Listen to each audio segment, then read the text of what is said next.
Hello everyone. Welcome back to continue the learning. In the previous two sections, we talked about collecting and pre-processing the vending machine data. In this section, we will start to build the predictive model for sales forecast, train the model, evaluate the model, and finally apply it in practice. After learning this video tutorial, you can learn how to build a neural network model, how to train the model, and how to evaluate and use the model. First, let's look at how to build a predictive model to forecast the sales of goods in a region. We use Feedforward neural network, which is the simplest neural network and one of the most widely used and rapidly developed artificial neural networks. As shown in the preceding figure, the input node does not provide the computing function and is used only to input data. The two layers in the middle are hidden layers. And nodes at each hidden layer represent neurons that have a computing function. Each neuron is connected only to neurons at a previous layer, receives output from the previous layer, and outputs the output to a next layer. Neurons at the same layer are not connected to each other. The information is transmitted in one direction, and the output results are transmitted to the output layer from left to right. This is a feedforward neural network with two hidden layers. Let's look at the simplest single-layer perceptron of a neural network. The single-layer perceptron has only one hidden layer, as shown in the figure. The first layer is the input layer, which indicates that the input vector is also feature data. After inputting the vector, we import the vector into the activation function. We use the activation function to transform linear expressions into nonlinear expressions. The activation function can be used to simulate data and express complex data distribution. Finally, we determine the result of the activation function. If the result is greater than 0, the result is positive. If the value is equal to or less than 0 in this case, we choose 1. The result is negative. We can implement the task of classification through a simple single-layer perceptron. Let's look at the activation functions used in this model. We use ReLU activation function in this model, which is more complex than the activation function used by the single-layer perceptron. The ReLU activation function is used to check whether the data is greater than or equal to 0. If the data value is greater than or equal to 0, the data value is the value itself. If the data is less than 0, the data value equals to 0. Compared with other activation functions, the ReLU activation function is also a widely used activation function. Well, with the activation function, we'll get the result after we select the model. Let's see how to evaluate a model. We use the loss function to evaluate the performance of this model. Use the gradient descent method to search for parameters in the model. The loss function reflects the gap between the perceptron target output and the actual output. Usually, the mean square error (MSE) is used to obtain the loss function. We hope that the smaller the loss function value, the better. It is ideal that the target output is closer to the actual output.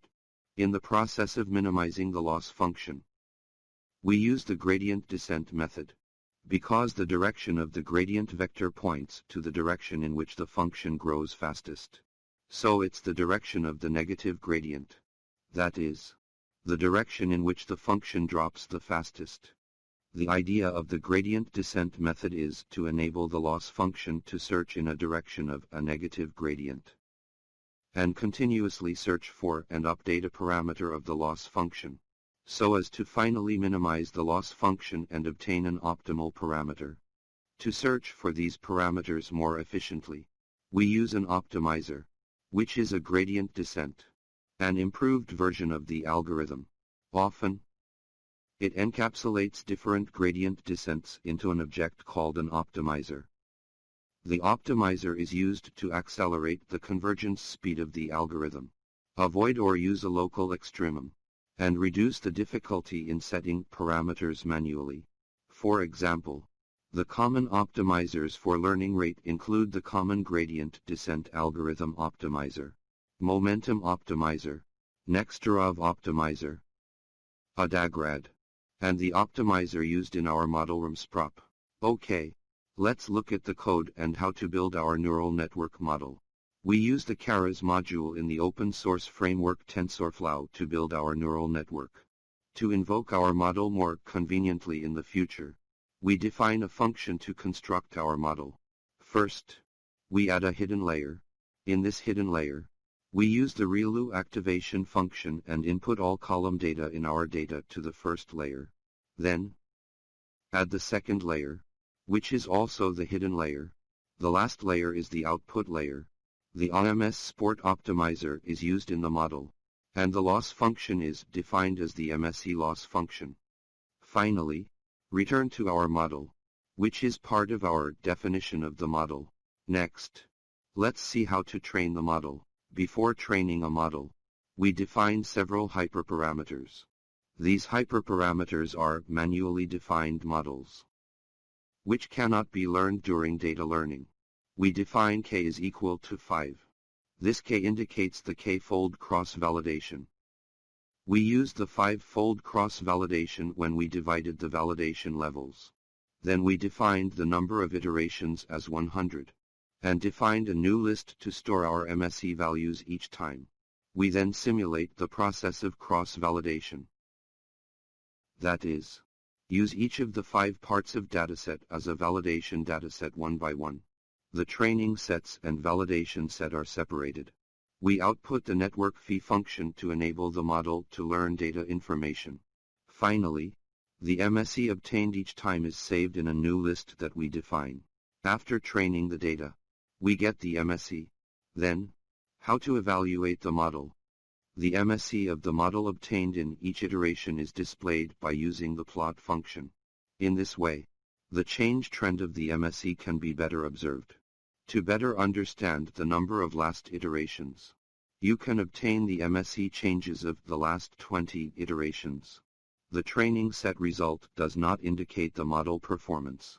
We use the test set to evaluate the model and output the MSE of the test set. The MSE of the test set is used to represent the performance of the model, which is a part of the evaluation model. Finally, return to our model, which is part of our definition of the model. How do we use the model? Save the trained model using the save function.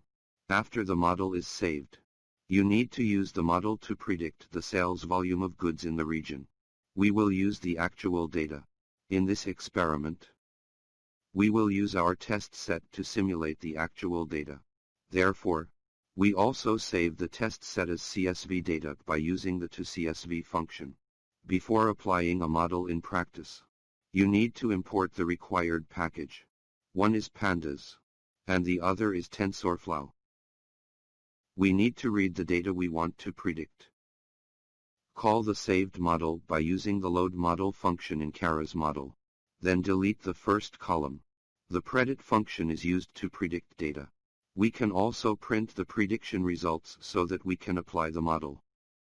About how to run these codes in ModelArts, you can follow the last video I told you. Now, let's take a look at some questions to consolidate what we have learned in this section. Question 1. When constructing a neural network, we need to construct the input layer, loss function, and activation function optimizer. These need to be constructed by ourselves. Therefore, the answer to this question is ABCD. Question 2. Which of the following dataset is used to evaluate the model? Is it all datasets, or just the training set and the validation set? The answer is D. What is the validation dataset? The validation set searches for the best hyperparameters of the custom parameters, not to evaluate the use of the model. Okay, I'll show you how to build a model. Train a model, display the result, test a model, and save the model. Create a Jupyter notebook, write the code of the model, and call the new data and model to use the model. Note that you also need to synchronize with data in OBS. Click Sync OBS. In this video tutorial, we learned how to construct a model, train and evaluate a model, and apply the model in practice. After learning these important steps, We have a better understanding of the neural network algorithm of deep learning and the basic procedure of AI project development. I believe now you can develop your own AI projects. That's all for this video. Thank you for watching.